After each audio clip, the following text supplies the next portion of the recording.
اب ہم دو ملکوں امریکہ اور پاکستان کی بات کرتے ہیں، اور خواب جیسی بات لگے گی لیکن ہم کہتے ہیں کہ ایک پاکستانی روپیہ ایک امریکی ڈالر کے برابر ہے۔ فورن ایکسچینج مارکیٹ میں ایک روپیہ دے کر ایک ڈالر لیا جا سکتا ہے اور ایک ڈالر دے کر ایک روپیہ لیا جا سکتا ہے۔ اب ایسا کچھ ہوتا ہے کہ امریکیوں کو لگنے لگتا ہے کہ اس وقت دنیا میں سرمایہ داری کے لیے پاکستان سے بہتر کوئی ملک نہیں ہے، اور اب زیادہ سے زیادہ امریکی اپنے پاس رکھے ڈالرز کو روپیوں میں تبدیل کروانے مارکیٹ میں آ جاتے ہیں۔ ایسے تو مارکیٹ میں امریکی ڈالرز کی زبردست سپلائی آ گئی ہے، لیکن بکنے کے لیے موجود روپے اتنے ہی ہیں۔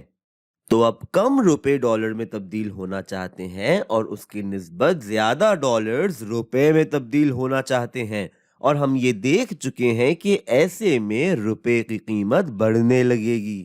یہاں روپے کی ڈیمانڈ ڈالر کی ڈیمانڈ سے زیادہ ہے۔ اب ہم کہتے ہیں کہ پاکستان کے مرکزی بینک کو یہ بات پسند نہیں آتی کہ ملک کی کرنسی کی قیمت بڑھنے لگی ہے۔ ہو سکتا ہے کہ مرکزی بینک یہ نہیں چاہتا کہ مارکیٹ میں بہت زیادہ اتار چڑھاؤ ہو، یا پھر روپے کی قیمت بڑھنے سے پاکستان جو دوسرے ملکوں کو سامان بیچتا ہے یعنی ایکسپورٹس، وہ سامان مہنگا ہو جاتا ہے۔ اور ہو سکتا ہے کہ مرکزی بینک یہ نہ چاہتا ہو کہ ملک کی برآمدات مہنگی ہو جائیں، یا پھر ملک میں جو باہر سے سامان آتا ہے یعنی امپورٹس، وہ سستی ہو جاتی ہیں، اور ہو سکتا ہے مرکزی بینک نہ چاہتا ہو کہ امپورٹ سستی ہو جائیں۔ تو اب ہو سکتا ہے کہ اپنے اختیارات کا استعمال کرتے ہوئے مرکزی بینک مزید روپیہ چھاپ لے اور مارکیٹ میں ڈالرز کی ڈیمانڈ بھی اتنی ہی بڑھا دے جتنی کہ روپے کی بڑھی تھی۔ یعنی ان روپیوں سے جو مرکزی بینک نے چھاپے ہیں وہ مارکیٹ میں جا کر ڈالرز خرید لے گا، اور جو روپے کی ڈیمانڈ میں اضافہ ہوا تھا اتنا ہی اضافہ ڈالر کی ڈیمانڈ میں کر کے مرکزی بینک یہ بات یقینی بنا دے گا کہ ڈالر اور روپے کی آپس میں قیمتوں میں کوئی تبدیلی نہ آئے۔ لیکن اب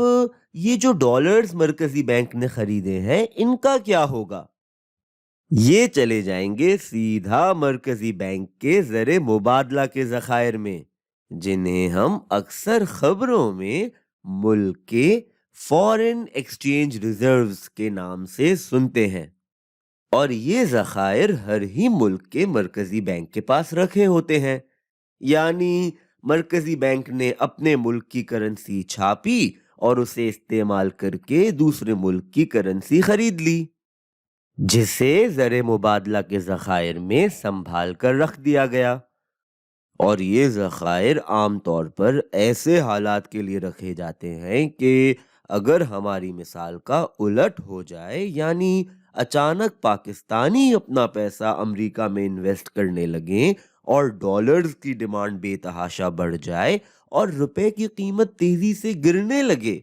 تو ایسے میں مرکزی بینک اپنے ذخائر میں رکھے ڈالرز کا استعمال کرے گا اور مارکیٹ سے پاکستانی روپیہ خریدنے لگے گا۔ تو ڈالر کی مارکیٹ میں ڈیمانڈ جتنی بڑھی تھی، پاکستان کا مرکزی بینک مارکیٹ میں اتنی ہی روپے کی ڈیمانڈ بھی بڑھا دے گا،